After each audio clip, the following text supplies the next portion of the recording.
think the introduction of hops to the brewing process was revolutionary, really. It had a huge impact on the role of ale, or really what we're then talking about after the introduction of hops is beer. We can say from those records that beer was hugely important in institutions in Ireland.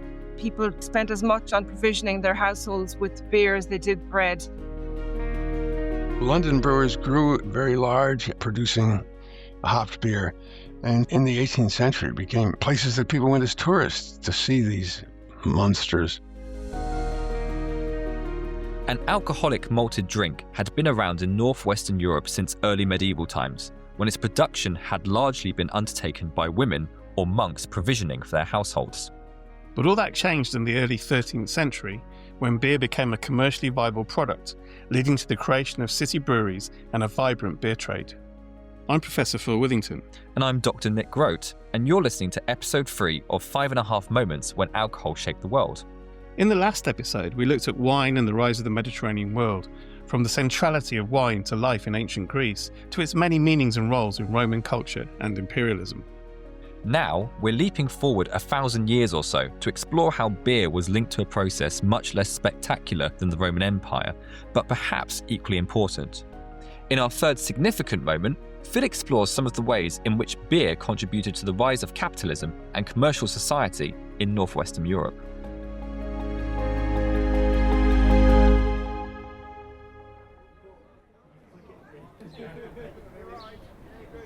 I'm here in the beer garden at the University Arms in Sheffield, one of the city's many great pubs where you can drink excellent beers in convivial surroundings. Nothing unusual in that, you might think. But it wasn't always thus. Hops is the magic ingredient of beer, acting as a preservative and providing taste. But beer made from hops only came over to Britain 500 years ago from Germany and the Low Countries. And in this episode, we're going to find out how. Richard Unger is Emeritus Professor of Medieval History at the University of British Columbia. I asked him what German and Dutch brewers added to their malt and water before they started using hops. In Germany, it was called Grut. In the Low Countries, it's called Raut, or in Germany, Pors or Porsche. It was a combination of plants, spices, that were thrown in the beer to give it some taste and also a little bit of preservative qualities. Everybody adds something to beer to give it a different taste or a different color or a different odor. So it's not surprising that they would have tried different things. German and Dutch cities drew significant amounts of public revenue from their taxes on gruit and carefully policed the industry. This didn't stop brewers innovating. I asked Professor Unger when the innovation with hops happened. As best we can guess, somebody figured out around 1200 or so exactly how to make beer in the right proportions using hops. Hops had been around for a long time. I mean, it's mentioned in the Bible. The word comes from Central Asia. And monasteries in the early Middle Ages seem to have used it as well, 5th, 6th centuries. So it's not as if this is all that new. It's just that some brewers, probably in Bremen in North Germany, figured out the way to make beer with hops so that it would last longer, taste different, a little more difficult to make it with the right proportions, but they seem to have gotten it under control, got the costs under control, so that beer with hops lasted longer than what had been made before. And so you could store it for 6 months and it didn't go off. And you could ship it overseas and it wouldn't go off. So it created, among other things, allowing an increase in production, a change in tastes, and an international beer trade. Although we don't know precisely when hops were first used in brewing, we do know the consequences. From Bremen, the new brewing technique spread to large ports on the North and Baltic seas, like Hamburg and Danzig, and to Dutch and Belgian cities like Haarlem, Delft, and Antwerp. Successful brewers became some of the richest and most powerful men in their communities, holding civic office and introducing schemes to improve water supplies. And in many cities, the taxes from hop beer became the main source of public revenue. This was because the preservative qualities of hops, combined with technical innovations and economies of scale, meant that brewers could export their beer as far afield as Russia, Norway, France, Austria, Switzerland, and England. I asked Professor Unger whether it's the case that these medieval capitalists marketed their new hop beers to boost custom. Yes, that's absolutely true. Another thing that makes beer last is alcohol content. And so these hopped beers, if you expected them to last a while, typically had a slightly higher alcohol content. So since they were transported, they're luxury items. And then, of course, seeing that the prices are high, then locals would try to imitate those foreign beers. That's exactly what happened. These foreign beers were valued more, and they were known. You could serve a Hamburg beer, for example, and people would be impressed. It was through these marketing campaigns that foreigners were converted to hop beers. England's a good example. Dutch production was sold in England, and then gradually England, like everywhere else, was converted to hopped beer. And that happens starting around 1400. And by the end of the 15th century, England's, heavily a hopped beer country. But it wasn't just clever Dutch marketing and strong, tasty beer that converted the English to hops. Another reason was the influx of Dutch immigrants who brought their knowledge of hops and brewing with them. Once the beer starts to be established, people drinking hop beer in England, then brewers moved into Kent, where there are lots of hops can be grown, and then they moved through Kent and arrived in London. And there, of course, there was a large market. The city of London was growing even in the 16th century. And also good access to the Low Countries by sea.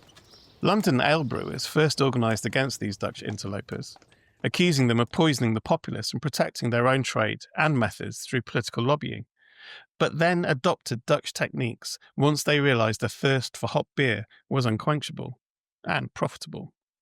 Slowly but surely the taste for hop beer spread across the rest of the country too.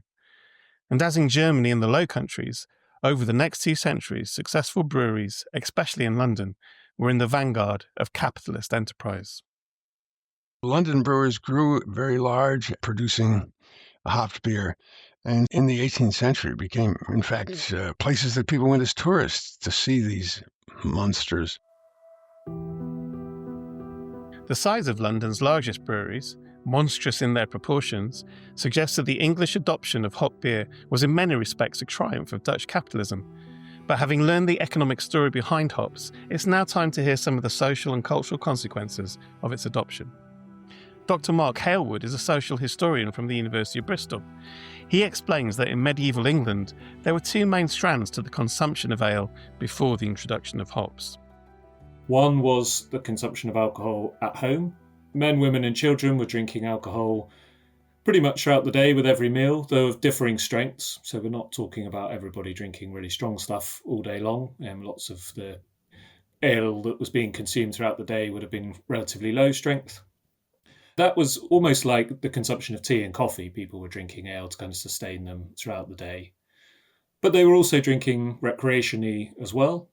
And that recreational drinking tended to be concentrated in and around church festivals and festivities. Those occasions where often a saint's day, but everybody would be given a day free from work. Usually the church would actually be behind the brewing of a large batch of ale, and the community would come together, have a day of drinking and dancing and feasting and merriment, and that would be the opportunity to kind of drink recreationally, have a good knees up, and a bit of merriment.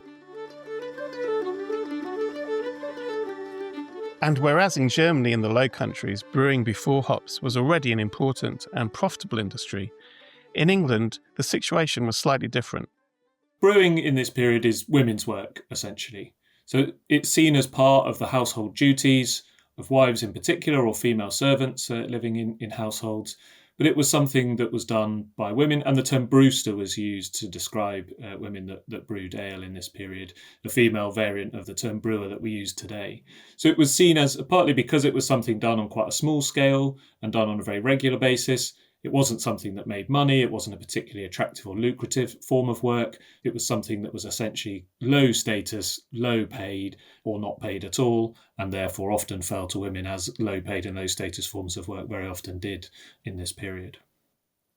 However, Flemish hops and Dutch brewing techniques turned brewing into a commercial enterprise. I think the introduction of hops to the brewing process was revolutionary, really. That revolution, as all revolutions, took time to work itself out, but I do think it had a huge impact on the role of ale, or really what we're then talking about after the introduction of hops is beer, and its role in society. Part of this revolution related to making beer. Because hops created a durable beverage that could be made on a large scale, English brewing commercialised in the manner of the German and Dutch. And in a patriarchal society, of course, this meant that while women continued to brew at home, the bigger and more profitable breweries became a male domain. But there was also a big transformation in the consumption of beer that was partly to do with hops and partly to do with the Protestant Reformation.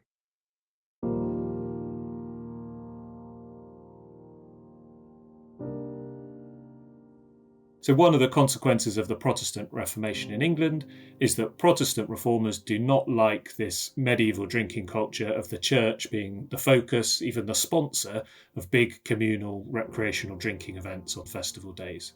And Protestants are also hostile to the idea of saints' days and having all these festival days anyway. So there's a big crackdown essentially on the number of these days, but even when they do occur, the church is much more hesitant to be seen as sponsoring and hosting communal drinking. They don't think drinking and religion should really go together in the way that they had done in the medieval church. So the church stops sponsoring and supporting recreational drinking in the hope that people will therefore just be drinking a lot less. What happens in practice, of course, is that people just move their recreational drinking somewhere else. And the alehouse is the space that they move to, the local pub.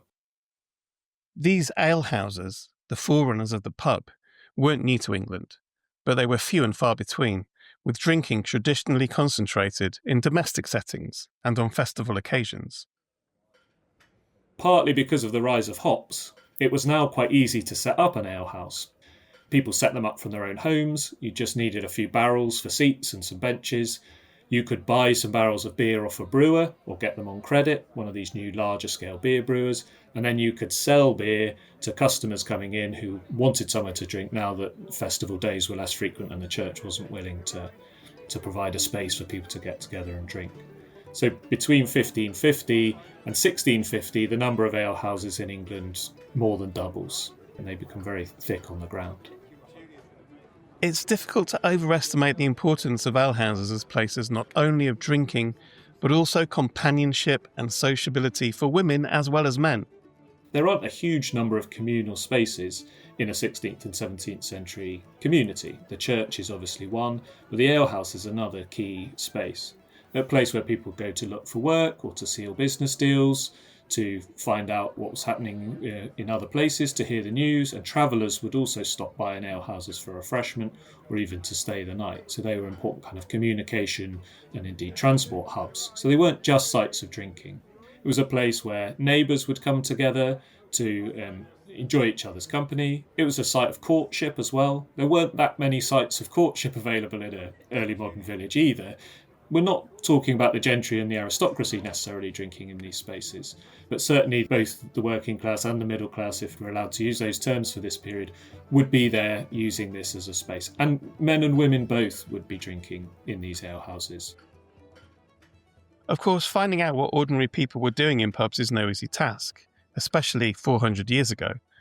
But luckily for historians, there are plenty of sources we can use to dig a bit deeper into what people were doing when they went to these alehouses and why they went there. One type of source material I particularly like working with is court depositions. These are witness statements from court cases, and they relate to all sorts of different things. They might be about theft. Very often, if it's got an alehouse angle, it might be to do with an assault or a fight that's taken place in an alehouse.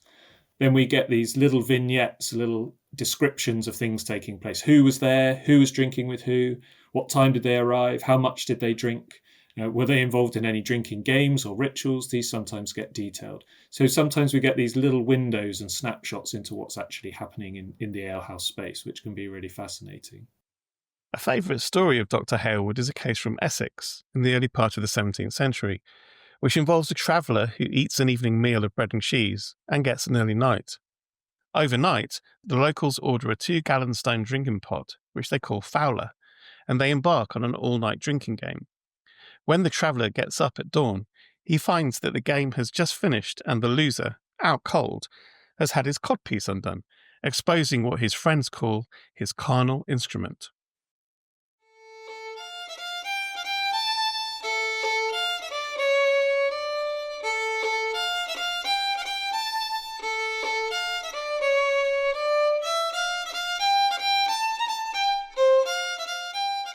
One other great type of source for getting insights into drinking culture in this period is the broadside ballad. As I went through the North Country, I heard a merry greeting, a pleasant toy and full of joy.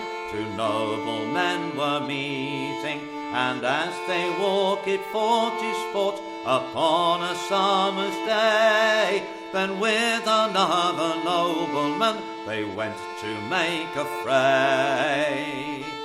So these were essentially the kind of pop songs of the day. They were usually songs printed on a single sheet of paper. They were sold cheaply for a penny. They were printed in London, but ballad sellers would take them all over the country to marketplaces and, of course, to alehouses, and would sing them aloud to try and drum up custom and to sell these songs. A rich merchant man that was both grave and wise did kill a man at Hendon town through quarrels that did rise. And a good number of them were drinking songs. So this growing institution of the alehouse and its popularity was an obvious target for the sellers of these ballads. Turn up, sing a drinking song, try and sell it to the people there in the alehouse. A sweet thing is love, it rules both heart and mind. There is no comfort in the world to women that are kind. I do think this is a key moment in the history of alcohol consumption.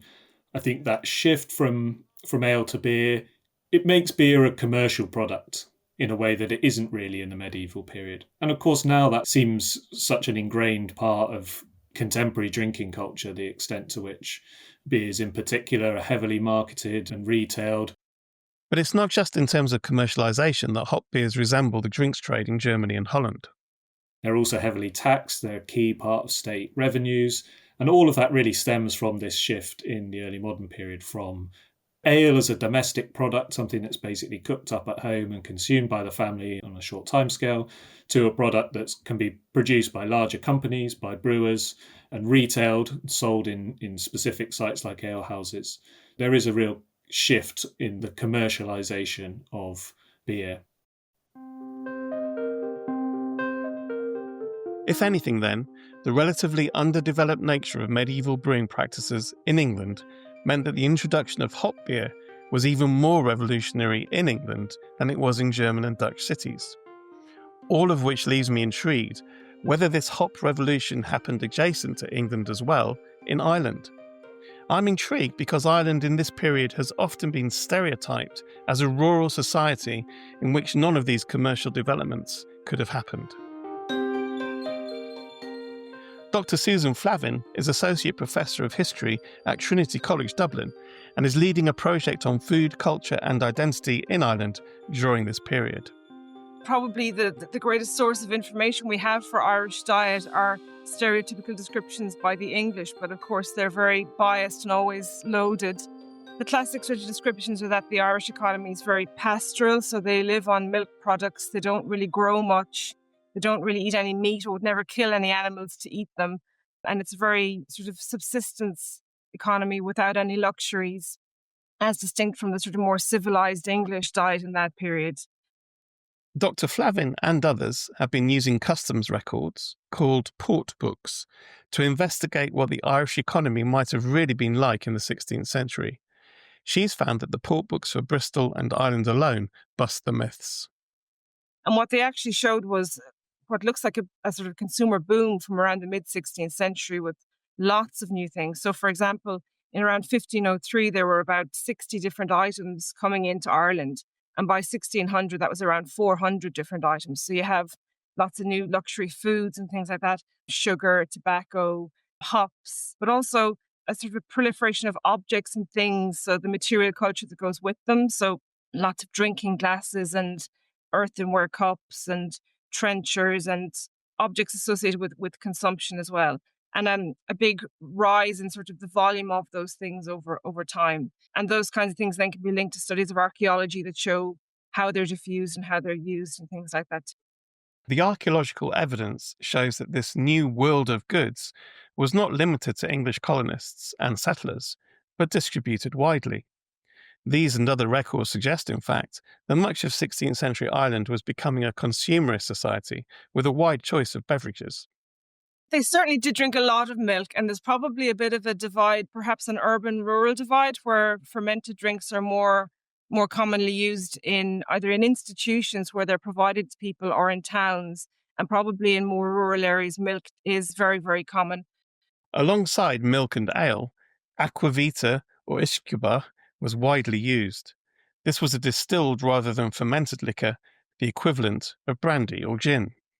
It's medicinal as well as for leisure, so it's taken to correct the crudities of food or to correct the impact of dampness on your body, or it's got humoral significance. And that's very commonly drunk and is kind of revered in Ireland. Even by the English, who describe it as kind of the best aquavita in the world. And good trade links with Bordeaux and Spain meant that it was not just fermented malt and aquavita that was drunk by the Irish. And wine, of course, is a very big drink, especially amongst the Gaelic elite. And it's very much associated with elite Gaelic culture and hospitality. I think there's one record of Shane O'Neill's cellar containing 200 tons of wine at one stage when it was raided. But what is especially intriguing is that, as in England, hop beer became part of this mix, even though hops were not grown in Ireland and had to be imported. The first thing you find, in one of the really early port books for the 16th century, you find beer being imported to Ireland. And then following that, sort of maybe a decade or so later, in the 1540s, you start to find hops coming in. And by the end of the 16th century, that's massively increased. This is how we can track when it starts to come in and the increase in the use of it.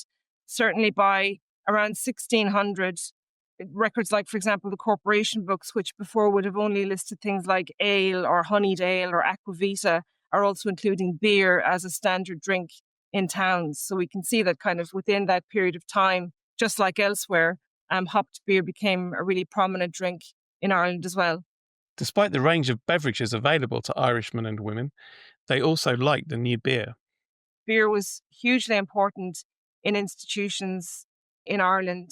People, they spent as much on provisioning their households with beer as they did bread. So it's a fundamental source of energy as well as a drink for leisure. And there are lots of descriptions of people consuming it in other areas like alehouses and even taverns and things like that too. All the indicators are that there's a lot more being consumed. It's probably stronger. And this, other historians have argued, is tied to the commercialization of beer in that period too. What is interesting about the work of Dr. Flavin and her team is that using household accounts kept in Dublin Castle, they tried to reconstruct how this hop beer would have been brewed and what it would have tasted like. It sounds a highly skilled process. They didn't have thermometers, so we had to use things like sensory cues to assess when to intervene with things. So, for example, brewing directions would describe brewers standing around the copper, seeing if they could see the reflections in the water, because that's when the water has come down to the correct temperature to add it to the grain. Sometimes that's quite subjective, so people aren't always in agreement, and it was a learning curve to sort of interpret these sensory cues. On one occasion, the water was too hot and we ended up making porridge instead of beer. We got to repeat the experiment again just last summer, and we managed to produce 4 more batches of the beer, and they all came out between 5 and 6%.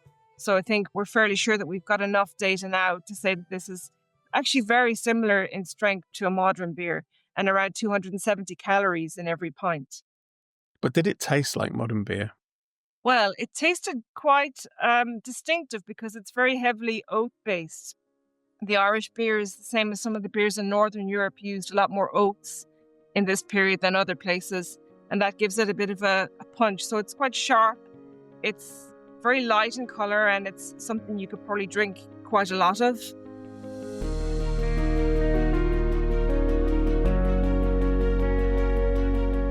That was Dr. Susan Flavin, ending our third moment in 5.5 Moments When Alcohol Shaped the World. Your narrator was my colleague, Professor Phil Withington. I'm Dr. Nick Grote, and listening to Phil's exploration of this transformative period when new products like hops revolutionised what people were consuming, I'm struck by the word revolution used by two of our contributors, and how there seems to be a combination of changes which amount to something very significant. Along with the rise of beer, we see the commercialisation of European societies. We see lots of other new intoxicants like tobacco and sugar increasingly available for consumption. We see changes in where and how people consume intoxicants, and we see changes in what their consumption means to different people. Our next episode carries on this story by turning to distillation. Our fourth moment starts in the 16th century and focuses on European expansion across the Atlantic Ocean and the colonisation of the Caribbean and the Americas. Phil will be your guide again, investigating the importance of distillation and distilled spirits in shaping the interactions between Europeans and indigenous people.